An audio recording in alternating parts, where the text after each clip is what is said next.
उस संहिता में बताई गई। उमा संहिता, उमा की महानता बताई गई।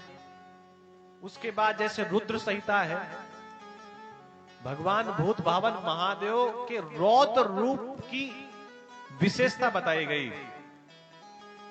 इस प्रकार प्रत्येक स्कंद में कोई न कोई एक महात्म की अपनी विशेष कथा है। कथा कोई भी हो, कथा के प्रारंभ में हमें कथा के प्रति विश्वास हो जाए, इसके लिए भी कथा होती है। उदाहरण के रूप में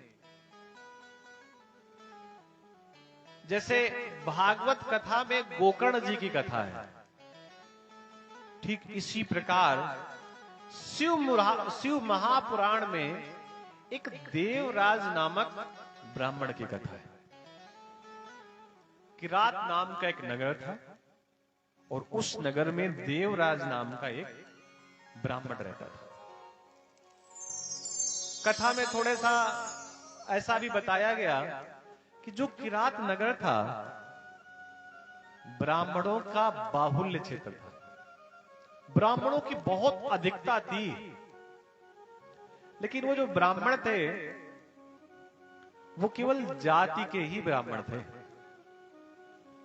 ना कर्म के ब्राह्मण थे, ना धर्म के ब्राह्मण थे, ना संध्या उपासना का काम करते थे, कुछ नहीं।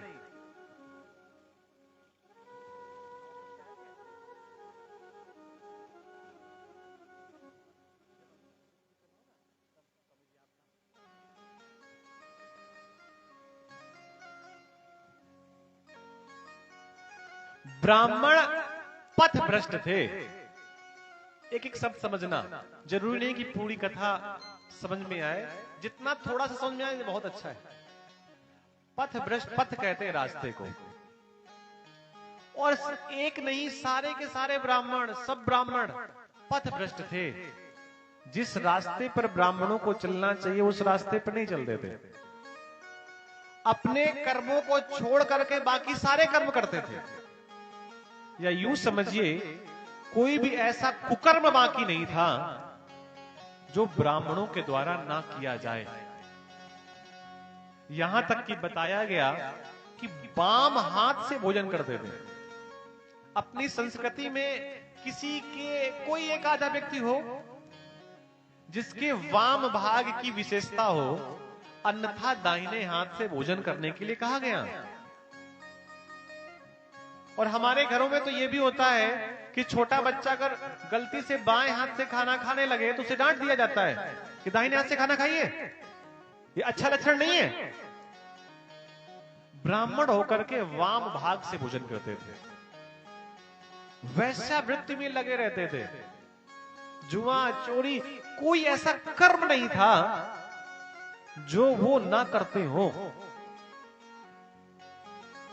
एक बात और, जहां के ब्राह्मण ऐसे हो वहां के बाकी जाति के लोग कैसे होंगे, इतने से ही समझ जाइए।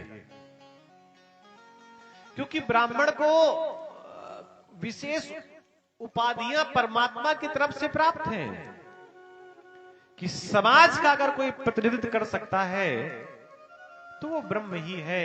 ब्रह्म का ज्ञान रखने वाला ब्राह्मण, उसको श्रेष्ठ बता दिया गया, मुखिया बता दिया गया कि आपको इतने श्रेष्ठ कर्म करने हैं कि लोग देख करके आप जैसा बनने का प्रयास करें। लेकिन वो उनके तो कर्म ही अलग थे। एक दिन वही ब्राह्मण नदी के किनारे गया और नदी में शोभावती नाम की एक वैश्या को देखा। वैश्या ने इनको देखा, देवराज को। देवराज धनवान था, वैश्या की नजर धन में ही पड़ती है। और एक बात कहें आपसे, थोड़ा सुनने में आपको अजीब लगेगा,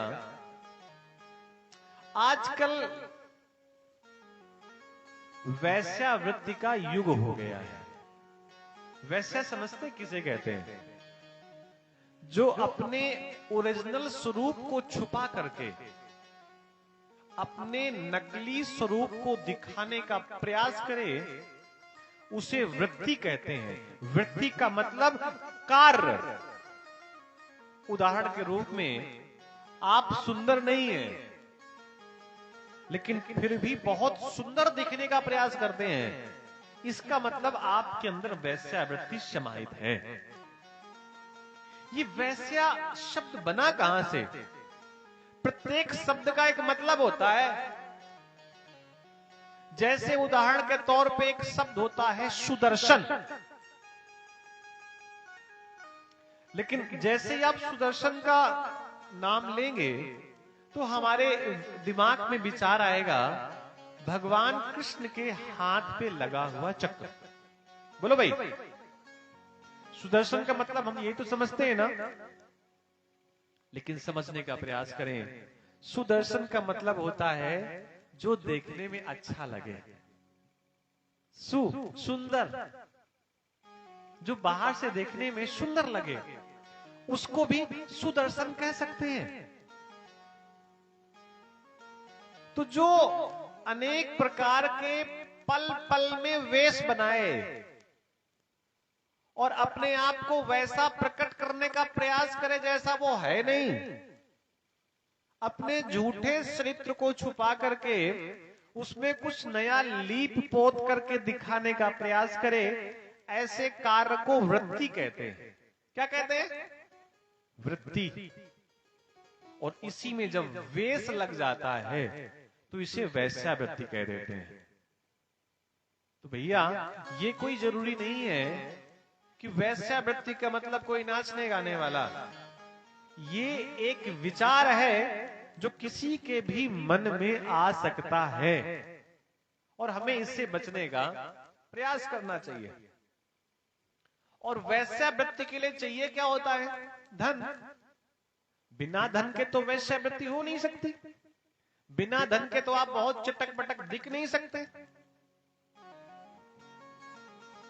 तो उस शोभावती नाम की वैश्या को चाहिए था धन और देवराज को चाहिए था शोभावती का तन।